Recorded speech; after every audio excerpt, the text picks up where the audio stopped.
Welcome back to our channel. இன்றைக்கி நம்ம பார்க்க போகிறது டாட்டா விங்கர் 2024 வண்டி தான் பார்க்க போகிறோம். இது வந்து ஹைரோஃப் வண்டின்னு சொல்லலாம். வண்டியோட லுக்கு எல்லாமே பக்காவாக இருக்குது. இப்போ இருக்க காலகட்டத்துக்கு ஏற்ற மாதிரி மாடர்ன் டிசைனில் தான் பண்ணியிருக்காங்க. வண்டியை பொறுத்தவரை நல்ல கிரவுண்ட் கிளியரன்ஸ் இருக்குது. நல்ல மைலேஜ் தர மாதிரி தான் டிசைன் பண்ணியிருக்காங்க.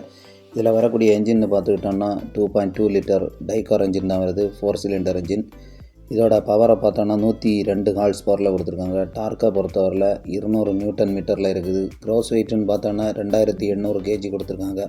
வண்டியில் நல்ல மைலேஜ் தர மாதிரி டிசைன் பண்ணியிருக்காங்க. 10.7 கிலோமீட்டர் கிடைக்க மாதிரி டிசைன் பண்ணியிருக்காங்க. ஃபியூல் டேங்க் 60 லிட்டரில் கொடுத்துருக்காங்க. அப்புறம் பார்த்தோன்னா வண்டியோட லென்த்து 4940 எம்எம்மில் கொடுத்துருக்காங்க. விட்த்தை பொறுத்தவரை 2255 எம்எம் கொடுத்துருக்காங்க. ஹைட்டு 2110 எம்எம் இருக்குது.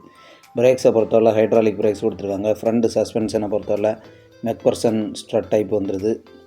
ரியரை பொறுத்தவரை பேராபலிக் லீ ஸ்ப்ரிங் கொடுத்துருக்காங்க. கிளச்சு வந்து சிங்கிள் பிளேட் ட்ரை கிளச்சு கொடுத்துருக்காங்க. கியர் பாக்ஸு TA70 சொல்லக்கூடிய இதுதான் கொடுத்துருக்காங்க. அப்புறம் பார்த்தோன்னா சீட்டிங் எல்லாமே நல்லா இருக்குது. பவர் ஸ்டியரிங் வந்துடுது.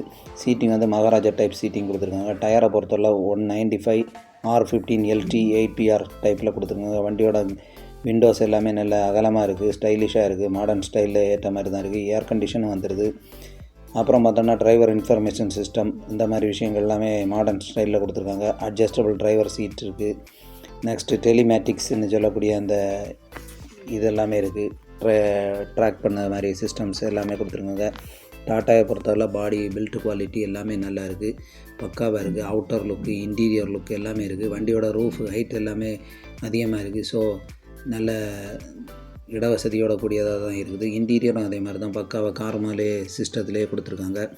இன்டீரியர் டிரைவர் கம்ஃபர்ட் அது மாதிரி சீட் அட்ஜஸ்ட்மெண்ட் பண்ண மாதிரி எல்லாமே கொடுத்துருக்காங்க. கார் மாதிரி சின்னதாக தான் ஸ்டியரிங் வீல் எல்லாமே வந்துடுது. மற்றபடி பார்த்துட்டோன்னா டேஷ்போர்டு எல்லாமே ஸ்டைலிஷாக இருக்குது. அப்புறம் இன்டீரியர் எக்ஸ்டீரியர் லுக்ஸ் எல்லாமே பக்காவாக இருக்குது. பெயிண்ட் குவாலிட்டி அதே மாதிரி தான் நல்ல ஒரு ஷைனிங்கோடு இருக்குது.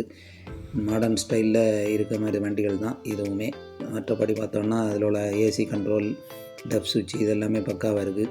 நல்ல குவாலிட்டி தெரியுது வண்டியில். இன்டீரியர் பிளாஸ்டிக்ஸ் எல்லாமே நல்லா குவாலிட்டியாக கொடுத்துருக்காங்க.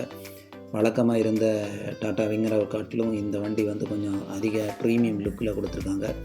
இந்த ப்ரீமியம் லுக் வண்டியை பொறுத்தவரை இன்றைக்குள்ள காலகட்டத்தில் இது வந்து ஃபோர்ஸ் ட்ராவலருக்கு போட்டி போடுற மாதிரி தான் இருக்குது. ஃபோர்ஸ் ட்ராவலர் ஏற்கனவே மாடர்ன் ஸ்டைலில் ஒரு வண்டியை லான்ச் பண்ணியிருந்தாங்க. அந்த அர்பன் இதுன்னு சொல்லக்கூடிய அர்பானியா அதுக்கு போட்டியாக தான் இந்த வண்டி வந்திருக்கு. ஸோ இந்த வண்டியை வந்து அந்த வண்டிக்கு ஈடு கொடுக்க மாதிரி தான் டிசைன் பண்ணியிருக்காங்க. ஸோ குவாலிட்டி வைஸும் சரி மற்ற ஸ்டைல் லுக்கு எல்லாமே பக்காவாக இருக்குது. நல்ல மைலேஜும் கொடுக்குது. ஸோ இந்தியன் ரோட்ஸுக்கு ஏற்ற மாதிரி தான் அதோட பர்ஃபார்மன்ஸ் எல்லாமே அமையுது. பக்காவான பாடி குவாலிட்டி அண்ட் அவுட்டர் இது எல்லாமே நல்லா இருக்குது. விண்ட்ஸ்க்ரீனும் அதே மாதிரி தான் பெருசாகவே கொடுத்துருக்காங்க. மற்றபடி பார்த்துட்டா இது வந்து ஒரு ஃபாரின் வண்டிகள் லுக் இருக்குது. நம்ம இந்தியன் ரோட்ஸில் பார்க்கும்போது இது ஒரு டிஃப்ரெண்ட்டான வண்டியாக தெரியுங்கிறதுல எந்த சந்தேகம் இல்லை. ப்ரைஸும் 15 லட்சத்துலேயும் ஸ்டார்ட் ஆகுது. இந்த வீடியோ பிடிச்சுன்னா லைக் பண்ணுங்கள், ஷேர் பண்ணுங்கள், சப்ஸ்கிரைப் பண்ணுங்கள். தேங்க்யூ.